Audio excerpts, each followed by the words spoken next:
డబ్బు, అనారోగ్యం, ఉద్యోగం, వ్యాపారం, అప్పులతో బాధపడుతున్నారా? మీకోసమే లాంచ్ యువర్ ఫ్యూచర్ ప్రోగ్రామ్. నమస్తే, వెల్కమ్ టు సుమన్ టీవీ. నేను విష్ణు. ప్రస్తుతంతో పాటు ప్రముఖ stock market analyst Revanth Chalamala ఉన్నారు. వారితో మాట్లాడదాం. సార్ నమస్తే. సార్ రేవంత్. నమస్తే అండి. రేవంత్, ఒక 4 days బ్యాక్ మా ఫ్రెండ్ ఒకతను కాల్ చేశాడు. అసలు నా పరిస్థితి ఏం బాగాలేదురా, దారుణంగా ఉందన్నాడు. ఏంట్రా, ఏమైంది, ఏదైనా జరగరాని ఇబ్బంది ఏమన్నా జరిగిందా ఏంటని అడిగితేను తను చెప్పుకొచ్చాడు అనమాట. సో తనకి మ్యారేజ్ అయ్యి ఒక 3-4 years ఏమవుతుందంట. సో తను వాళ్ళ వైఫ్ ఇద్దరు జాబ్ చేస్తున్నారు. ఓకే. తనకు 1 లక్ష, వాళ్ళ వైఫ్కి 1 లక్ష, ఇద్దరికి ఒక మంచి డీసెంట్ శాలరీ వస్తుంది, 2 lakhs. సరే, మ్యారేజ్ అయ్యి 3-4 years అయింది. హైదరాబాద్లో ఫ్యామిలీ పెట్టారు కదా, ఇంకా ఫర్దర్గా కూడా ఇంకా మీరు హైదరాబాద్లోనే సెటిల్ అవుతారు కదా అని చెప్పేసి బంధువులు అడుగుతున్నారని, స్నేహితులు అడుగుతున్నారని, ఇంకా వాళ్ళ పేరెంట్స్ వీళ్ళ పేరెంట్స్ అందరూ అడుగుతున్నారని చెప్పి ఏదో హైదరాబాద్కి దూరంగా ఒక 50 లక్షల రూపాయలు పెట్టి ఇల్లు ఒకటి కొన్నాడు. దానికి ఒక 20 years ఏమో టెన్యూర్ అంట, లోన్ టెన్యూరు. నెలకి దగ్గర ఒక 40 నుంచి 45 వేల రూపాయలు ఏమో ఈఎంఐ కడుతున్నాడంట. అదంతా బాగానే ఉంది. ఓకే. సో అంటే ఇద్దరు జాబ్ చేస్తున్నారు కాబట్టి అది హ్యాపీగా కట్టుకుంటున్నారు. రీసెంట్గా వాళ్ళ వైఫ్ కన్సీవ్ అయిందంట. ఓకే. సో తను కన్సీవ్ అయ్యి ఇంకా తను జాబ్ మానేసేసి ఇంకా తను డెలివరీ కోసం అని చెప్పేసి వాళ్ళ పుట్టింటికి వెళ్ళిపోయిందంట. ఓకే. సో అంటే మొన్నటి వరకు నెలకొక ఇద్దరికి కలిపి ఒక 2 లక్షలు వస్తుంది కదన్న ధీమాతో, ఆ ధైర్యంతో బంధువులు అందరూ అడుగుతున్నారని చెప్పేసి, ఇంట్లో వాళ్ళందరూ ప్రెషర్ పెడుతున్నారని చెప్పేసి ఒక 50 లక్షలు పెట్టి కొంచెం సిటీకి దూరంగా ఒక 20 kilometers అవుట్లో 15 ఎక్కడో ఇల్లు అయితే కొనేశాడు. సో ఇప్పుడు తన పరిస్థితి ఏంటంటే, తనకేమో నెలకు 1 లక్ష రూపాయలు వస్తుంది. ఓకే. ఓ 40-45 వేలు ఇంటి ఈఎంఐ పోతుందంట. తర్వాత ఏదో కార్ లోన్ పోతుందంట. ఇంటి ఖర్చులు అన్నాడు. ఇప్పుడు వాళ్ళ వైఫ్ని చూడడానికి నెలకు 1-2 సార్లు ఊరు వెళ్ళడానికి ట్రావెలింగ్ ఖర్చులు, తర్వాత ఈ క్రెడిట్ కార్డు ఖర్చులు, అండ్ రేపు అమ్మాయి ఇంకొక 7-8 months 6 months డెలివరీ అవబోతుందంట. వాళ్ళ వైఫ్ డెలివరీ అయినప్పుడు ఇంకా హాస్పిటల్ ఖర్చులు, ఇవంతా తడిసి మోపడైపోతున్నాయి. నాకేం అర్థం కావట్లేదురా, 1 లక్ష రూపాయలు చేతికి వస్తుందే కానీ అసలు ఎట్టి వెళ్ళిపోతుందో ఏం అర్థం కావట్లేదు. వాళ్ళు వీళ్ళు అడుగుతున్నారని చెప్పేసి కమిట్ అయిపోయి ఇల్లు కొనేసేసాను. నా పరిస్థితి ఏంటో అర్థం కావట్లేదు, అసలు ఏం చేయమంటావు అని నన్ను అడిగాడు. సార్ ఏంటి అసలు ఇప్పుడు అతని పరిస్థితి ఏంటి అసలు? ఆయన వయసు ఎంత ఉంటుందండి? ఆయన వయసు ఒక 28 or 29 ఉండొచ్చు. 30 years 30 years. క్యాలిక్యులేషన్ ఈజీ ఉంటుంది. ఓకే. ఇప్పుడు మీరు ప్రజెంట్ సినారియోలోనే అతనికి తడిసి మోపుడైతుంది, కన్ఫ్యూజన్లో ఉన్నారు అని చెప్తున్నారు కదా. ఆయన ఇప్పుడే కాదు, కరెక్ట్గా నెక్స్ట్ 22 yearsలో మళ్ళీ తడిసి మోపుడవుద్ది. నెక్స్ట్ 30 yearsలో అంతకు మించవుద్ది. ఎందుకో చెప్తాను సింపుల్గా. ఆయన ఇప్పుడు ఈఎంఐస్, ఆయన మంత్లీ ఎక్స్పెండిచర్ ఒకళ్ళు జాబ్ మానేస్తేనే రీచ్ అవటం కష్టంగా ఉంది అన్నారని అంటే, వాళ్ళకు వచ్చే ఇద్దరు శాలరీ వితౌట్ సేవింగ్స్ వాళ్ళ ఖర్చులకు సరిపోతున్నాయి. It's very simple. ఇప్పుడు ఆయన ఒకళ్ళ శాలరీ అసలు ఇప్పుడు ఆయన మీరు చెప్పిన లెక్కలో 45,000 ఈఎంఐ పోతుంది, and other expenditures and everything ఇవన్నీ పోతున్నాయంటే it is very difficult for them to save money for their future. ఇప్పుడు వాళ్ళు సహజంగా వాళ్ళు తీసుకున్న నిర్ణయాన్ని ఏమంటారంటే ఒక ఎమోషనల్ డెసిషన్ అంటాను నేను. వాళ్ళు వీళ్ళు ప్రెషర్ పెట్టి చేసిన దాన్ని ఒక ఎమోషనల్ ప్రెషర్ వల్ల చేసిన ఒక పని అని అంటాను. సో ఎమోషనల్ నిర్ణయం ఒక విలువ ఎంత అని అంటే, వాళ్ళ రిటైర్మెంట్ తర్వాత 60 సంవత్సరాల తర్వాత వాళ్ళు ఇంకా బతుకుండే 15-20 సంవత్సరాల యొక్క మూల్యం వాళ్ళు చెల్లించాలి. నెక్స్ట్ వాళ్ళ పిల్లల హైయర్ ఎడ్యుకేషన్ టైంకి వచ్చే టైంకి ఆ ఫీజెస్ ఉంటాయి చూసారా, వాటి యొక్క ప్రెషర్ని కూడా లైఫ్ టైం భరించేటువంటి డిసిషన్ తీసుకున్నారు. ఇప్పుడు సింపుల్గా చెప్తాను సార్, ఇంటి కాస్ట్ యావరేజ్గా 6-7% ఇన్ఫ్లేషన్ తోటి గ్రో అవుతూ ఉంటుంది. కానీ ఎడ్యుకేషన్ కాస్ట్ ఎంతతో గ్రో అవుతుంది సార్? సుమారుగా 10-11% గ్రో అవుతుంది. రిటైర్మెంట్ టైంకి మనకి మెడికల్స్ అండ్ ఆల్ అదర్ ఆ టైంకి గ్రో అయ్యి, మెడికల్ అయితే 14%, మన రెగ్యులర్ ఇన్ఫ్లేషన్ అయితే సుమారుగా 10% వరకు కూడా 8-10% మధ్యలో గ్రో అవుతూ పోతూ ఉంటుంది. మొన్న రీసెంట్గా వచ్చినట్టు 8.1 గ్రో అవుతూ పోతుంది. మీరు ఫస్ట్ పర్చేస్ దేని చేశారు? మీ ఫస్ట్ టార్గెట్ ఏది ఉండాలి? మనకి ఏదైతే ఎక్కువ స్పీడ్గా గ్రో అవుతుందో దాని టార్గెట్ రీచ్ చేసేందుకు దానికోసం ఇన్వెస్ట్మెంట్స్ పెట్టుకుంటూ పోవాలి. ఓకే. ఇప్పుడు మీరు 45,000 రెంట్ కడుతున్నారు, ఈఎంఐ కడుతున్నారు, 15,000 దొరికేది కదా అక్కడే ఇల్లు మీకు రెంట్కి తీసుకుంటే.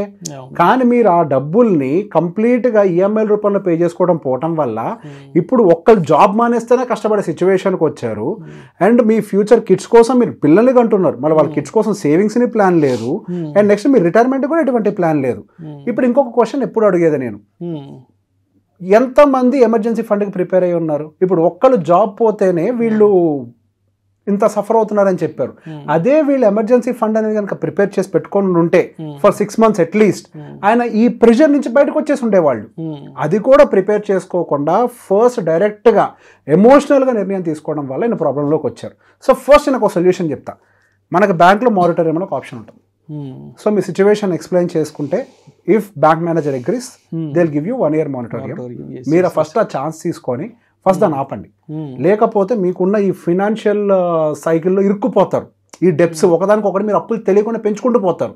45,000 పోతుంది, కారు ఈఎంఐ తక్కువలో 15,000 ఉంటుంది ఆయనకి ఆఫీస్కి పోయి రావడానికి ఒక 3-4 వేలు ఖర్చు, లేదా 5,000 రూపాయలు ఖర్చు అవ్వచ్చు. 70,000 అయిపోయింది అక్కడికి. ఆయన అదర్ బిల్స్ ఉంటాయి ఆయనకి, మళ్ళీ వాళ్ళ ఆవిడకి సంబంధించిన ట్రీట్మెంట్ కాస్ట్ ఉంటుంది. మీరు ఇవన్నీ ఎక్కడి నుంచి తీస్తారు? ఇప్పుడు క్రెడిట్ కార్డ్ నుంచి తీస్తారు. నెలకు 2-3 సార్లు ఊరు వెళ్తుంటారు, ట్రావెల్ చేస్తారు. సో క్రెడిట్ కార్డ్ నుంచి డబ్బులు తీస్తారు మళ్ళీ. సో మీకు ఇదేమవుతుంది, ఈ సైకిల్ కాస్త ఇంకొద్దిగా అప్పులు పెంచి ఇంకా మరింత ఇబ్బందుల్లోకి తోయబడతారు. మీరు ఎక్కడ అప్పు చేస్తారు అని అంటే ఫైనల్గా వడ్డీ రేట్ ఎక్కడ ఎక్కువ ఉంటుందో అక్కడికి వెళ్ళి అప్పు చేస్తారు. సో ఫస్ట్ మీరు ఆ సైకిల్ నుంచి కొద్దిగా స్టేబుల్గా ఉండాలి అని అంటే మారిటోరియం అప్లై చేసుకోండి. ఇస్తారు ఒక 1 year పాటు. అండ్ ఎస్, దానివల్ల కొంత నష్టం జరుగుతుంది. ఇప్పుడు మీరు మారిటోరియం అని అంటే వాళ్ళు రిలాక్సేషన్ ఇచ్చారంటే అమ్మాయి ఊపిరి పీల్చుకున్నంత ఈజీ ఏం కాదు. అంతమంది మీకు వడ్డీ మీ లోన్లోకి యాడ్ అవుతుంది, మీరు ఆ వడ్డీ కూడా పే చేయాల్సిందే. బట్ ఫర్ నౌ మీరు ఈజీగా స్టేబుల్ అవ్వాలి కాబట్టి మారిటోరియం తీసుకొని దాని నుంచి బయటపడండి. సో ఓకే, ఇప్పుడు ఇలాంటి కండిషన్లోకి ఎంటర్ కాకుండా ఉండాలని అంటే, సో ఈయన ఆల్రెడీ ఎంటర్ అయిపోయారు. సార్ మన వ్యూవర్స్లో కూడా ఎవరో ఒకరు చూస్తుంటారు కదా, ఇలాంటి సిచ్యువేషన్లోకి ఎంటర్ కాకుండా ఉండాలి అని అంటే ఫస్ట్ ఎప్పుడైనా ప్లానింగ్ అనేది డివైడ్ చేసుకోండి. ఫస్ట్ లాంగ్ టర్మ్ గోల్స్ అంటే చూసుకోండి. ఎందుకనంటే అవి చాలా పెద్ద అమౌంట్స్తో కూడుకొని ఉంటాయి. వాటిని అచీవ్ చేయడం చాలా కష్టం, వాటికి చాలా డిసిప్లిన్ కావాలి. అలాంటి ఇన్వెస్ట్మెంట్స్కి చాలా టైం కూడా కావాలి. ఇప్పుడు రిటైర్మెంట్ ఫండ్కి 40 ఏళ్ళ నుంచి ప్లాన్ చేసుకుంటే ఒకలాగా ఉంటుంది, 25 ఏళ్ళ నుంచి ప్లాన్ చేసుకుంటే ఒకలాగా ఉంటుంది. మీరు 40 ఏళ్ళకి వచ్చాక చూస్తుంటే కుదరదు. సో బిగినింగ్ నుంచే మీకు మ్యారేజ్ అవుతుంది అనుకున్న దగ్గర నుంచే you should have a very clear plan. First major long term goal retirement, child marriage, child education. తర్వాత మీడియం టర్మ్ గోల్స్ లైక్ మీరు ఇల్లు కొనుక్కోవాలనుకుంటున్నారు, ఇక్కడ మీ మీడియం టర్మ్ గోల్ పెట్టుకోండి. 7 years ఆ టార్గెట్, 10 years ఆ టార్గెట్. దానికి డౌన్ పేమెంట్కి ఫస్ట్ నాకు ఎంత డబ్బులు కావాలి, ఆ డౌన్ పేమెంట్ చేయడం కోసం ఎంతెంత ఇన్వెస్ట్ చేస్తే అక్కడికి రీచ్ అవుతాను, ఆ టైం కల్లా నా శాలరీ కూడా ఎంత గ్రో అవుతుంది. సో బేసిక్ ఏం జరుగుతుంది, ఈ గ్యాప్లో మీకు కంప్లీట్గా ఈ ఫైనాన్షియల్ స్టెబిలిటీ అంతా కూడా వచ్చేస్తుంది ఈ హారిజన్లో. ఈ లోపల పిల్లలు పుడతారు, మీరిద్దరు ఉద్యోగాలు చేసుకుంటూ ఉంటారు. మ్యాక్సిమం ఏదైనా ప్రెషర్ క్రియేట్ అయితే ఒక నెల 2 నెలలు సేవింగ్స్ ఆపుతారు అంతే. కంప్లీట్గా డిస్టర్బ్ అయ్యే సిచ్యువేషన్లోకి వెళ్ళరు. అప్పు ఆగింది అని అంటే ఆ అప్పుకి మళ్ళీ వడ్డీ యాడ్ అవుతుంది. మీరు సేవింగ్స్ ఆపడం వల్ల పెద్దగా నష్టం జరగకపోవచ్చు. సో ముందే అప్పులు చేసి ఇబ్బంది పట్టడం కంటే దాన్ని గోల్ వైజ్గా డివైడ్ చేసుకోండి. First immediate short term goal 1 year లోపల ఏం చేయాలి నేను, తర్వాత మిడ్ టర్మ్ గోల్ అంటే ఒక 5-10 సంవత్సరాల్లో ఇల్లు ఎప్పుడు కట్టాలి, ఆ తర్వాత లాంగ్ టర్మ్ గోల్స్. సో ఇట్లా డివైడ్ చేసుకోండి. యాక్చువల్లీ ఇది కరెక్ట్. ఇప్పుడు మీరు 30 సంవత్సరాలకు పెళ్ళయింది, 10 ఏళ్ళు పెట్టుకున్నారు అని అంటే మీ ఇల్లు 10 సంవత్సరాలు 40 ఏటకో 45 ఏటకో చేస్తారు. That was right time. యాక్చువల్గా ఈ జనరేషన్కి వచ్చాక అంత సైకిల్ రివర్స్ అయిపోయింది. ఇల్లు అనేది లాస్ట్ టార్గెట్ కింద పెట్టుకునేవాళ్ళు. అంటే బిఫోర్ ఒకప్పుడు చైల్డ్స్ మ్యారేజ్, పిల్లల పెళ్లి సొంత ఇంట్లో చేసి పంపించాలి అనుకునేవాళ్ళు. ఎందుకు అని అంటే మన డబ్బులు మొత్తం తీసుకొచ్చి కాంక్రీట్లో ఇన్వెస్ట్ చేస్తే మన వెల్త్ గ్రో అవ్వదు. సో మన పిల్లలకు కూడా ఏమీ ఇవ్వలేము. ఎర్లీ ఏజెస్లోనే మనం సంపాదించే డబ్బులు ఒక దగ్గర స్ట్రక్ అయిపోతే మనం కాంపౌండింగ్ ఎఫెక్ట్ని మిస్ అయిపోతాం. అందరికీ తెలిసిన నిజమే, కాంక్రీట్ అనేది డిప్రిషియేటింగ్ ఎసెట్. అపార్ట్మెంట్ వాల్యూ పెరగడానికి రీజన్ దాని అండర్లయింగ్ ఎసెట్ ఏదైతే ఉందో అన్డివైడెడ్ షేర్ ఆఫ్ ల్యాండ్ మాత్రమే. అది 45 గజాల కంటే ఎక్కువ రాదు. సో బేసిక్గా మీరు ఆ విషయాన్ని గుర్తుపెట్టుకొని మీకు అప్రిషియేషన్ ఇచ్చేటువంటి వాటిల్లో కనుక పెట్టుబడులు పెడితే ఎర్లీ ఏజ్లో డిప్రిషియేటింగ్ ఎసెట్స్ కంటే కూడా మీరు ఆ లాంగ్ టర్మ్ గోల్స్ని, మిడ్ టర్మ్ గోల్స్ని, షార్ట్ టర్మ్ గోల్స్ అన్నింటినీ కూడా ఇట్లాంటి సమస్యలు ఇరుక్కోకుండా అచీవ్ అవ్వడానికి చాలా అవకాశాలు ఉంటాయి. సో ఈ మీ 40-45 ఏళ్ళ వచ్చేసరికి మీకు చాలా మందికి సహజంగా 45 మీకు 50 years వచ్చింది అని అంటే పేరెంట్స్కి సంబంధించిన బర్డన్స్ కూడా చాలా మంది తగ్గిపోతూ ఉంటాయి. అండ్ పిల్లలు కూడా ఒక లెవెల్కి వచ్చేసి ఉంటారు, వాళ్ళ ఫండ్స్ కూడా రెడీ అయిపోయి ఉంటే ఇచ్చేసి ఉంటారు. This is very right time to do. So బేసిక్గా ఎర్లీగా ప్లాన్ చేసుకొని నష్టపోకండి. అది కూడా లోన్లు తీసుకొని. సొంత డబ్బులు ఉన్నాయి, you have good amount, do it. సొంత డబ్బులు లేవు, బెటర్ వెయిట్. సో మొత్తం డెఫినెట్గా ఈ వీడియో రిలీజ్ అయినాక మా ఫ్రెండ్కి షేర్ చేస్తాను. ఫర్దర్గా తను ఎలాంటి ఆలోచన చేస్తాడు అనేది కూడా ఒకసారి నేను కనుక్కుంటాను. Definite. Thank you. Right, thank you so much Revanth. Thank you అండి. సుమన్ టీవీలో మీ పర్సనల్ అండ్ బిజినెస్ ప్రమోషన్స్ కోసం కింది నెంబర్కి కాంటాక్ట్ చేయండి.